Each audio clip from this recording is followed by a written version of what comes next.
समाजामध्ये चांगली लोक आणि वाईट लोक तुम्हाला नेहमी भेटतात.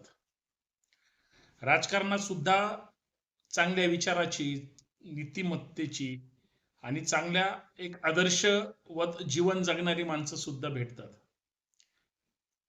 चांगल्या लोकांनी आजपर्यंत जे समाजकारण केलं, राजकारण केलं, याच्यामध्ये त्या माणसाने एक आदर्श घालून दिला आणि जुन्या राज्यकर्त्यांच्या किंवा राजकारण्यांच्या जीवावर महाराष्ट्राचीच काय देशाची सुद्धा प्रगती झाली.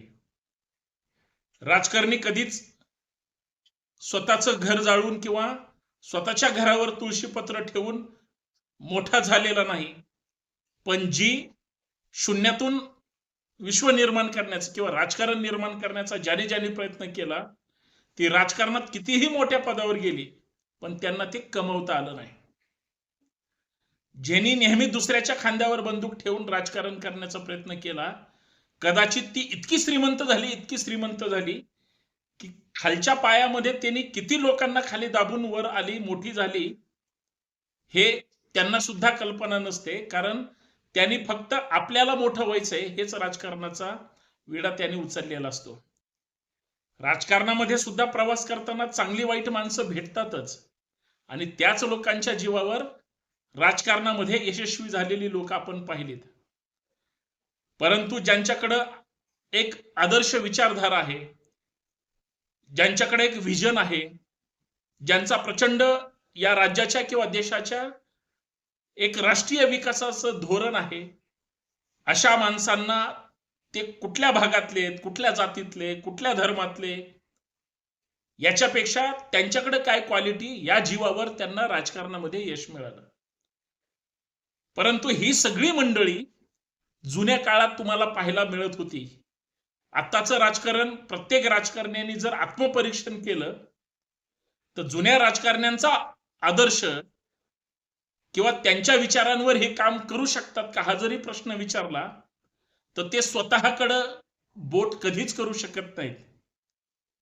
कारण आता पैशाच्या जीवावर राजकारण होतं, दुसऱ्याची जिरवण्याच्या जीवावर राजकारण होतं, पैसे वाटप करणं, ईव्हीएम मशीन मध्ये घोटाळा करणं किंवा दुसऱ्याला गाडून मोठं होणं, समोरच्याचं राजकारण संपवणं, सूडबुद्धीनं वागणं आणि जमलंच तर दुसऱ्याचे घर फोडून कार्यकर्ते, नेते आणि इतर लोक गोळा करणं, हा जो एक पॅटर्न आत्ताच्या राजकारणाचा झालाय, त्याच्यामध्ये आदर्श राजकारण तुम्हाला कुठंच पाहायला मिळणार नाही. आदर्श राजकारणाची रेष तुम्हाला ओढताच येणार नाही आणि आत्ताच्या राजकारण्यांना कोणीही आदर्श राजकारणी म्हणत नाही. आणि जुन्या राजकारण्यांनी जो काही राज्याचा आणि देशाचा विकास करून ठेवलाय, जुन्या लोकांच्या जोरावरच, त्यांनी केलेल्या विकासावरच आत्ताची लोक पुढे जाण्याचा प्रयत्न करतायत. पण आत्ताचे राजकारणी मात्र राजकारणामध्ये फक्त पैसा कमवायचा आहे, राजकारणामध्ये महत्वाची पदं पाहिजे आणि राजकारणामध्ये असं टॉपचं राजकारण करायचं की जे आपल्या हाताखाली काम करतील, अशा धारणेनेच सध्या एकमेकांना वापरण्याचं किंवा राजकारण करण्याचा प्रथा सुरू झाली. त्याच्यामुळे झालंय काय, प्रत्येकांच्या टोळ्या निर्माण झाल्यात. सध्या महाराष्ट्रासह देशामध्ये टोळीचं राजकारण झालंय. प्रत्येकाचे गटतट निर्माण झाले. पूर्वी फारसे असे गटतट पाहायला मिळत नसायचे.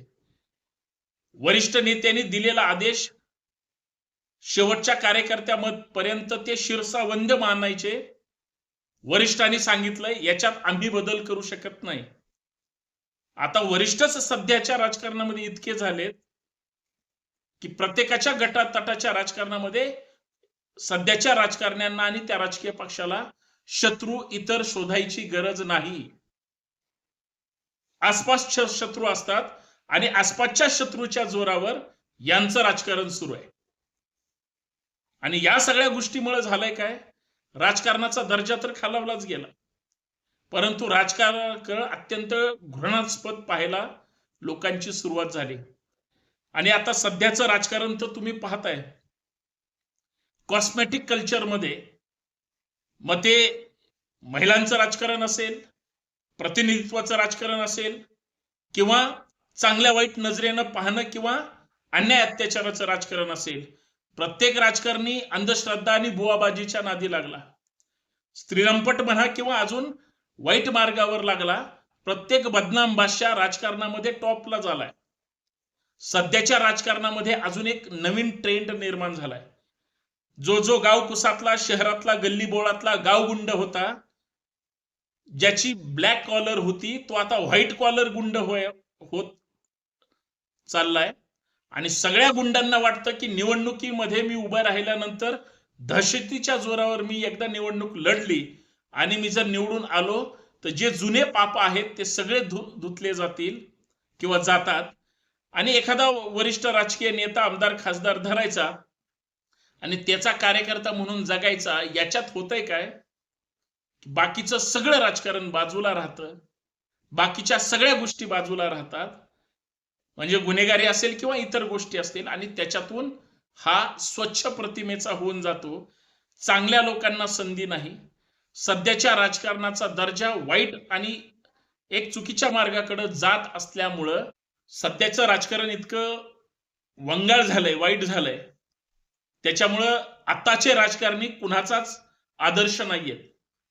आत्ताचे राजकारणी सगळे पैशावाले, श्रीमंत आहेत. एकमेकांची अडवायची आणि एकमेकांची जिरवायची, हाच ट्रेंड सध्याच्या राजकारण्यांचा झालाय. आणि आजच्या राजकारण्यांना कुणी आदर्श मानायला तयार नाही.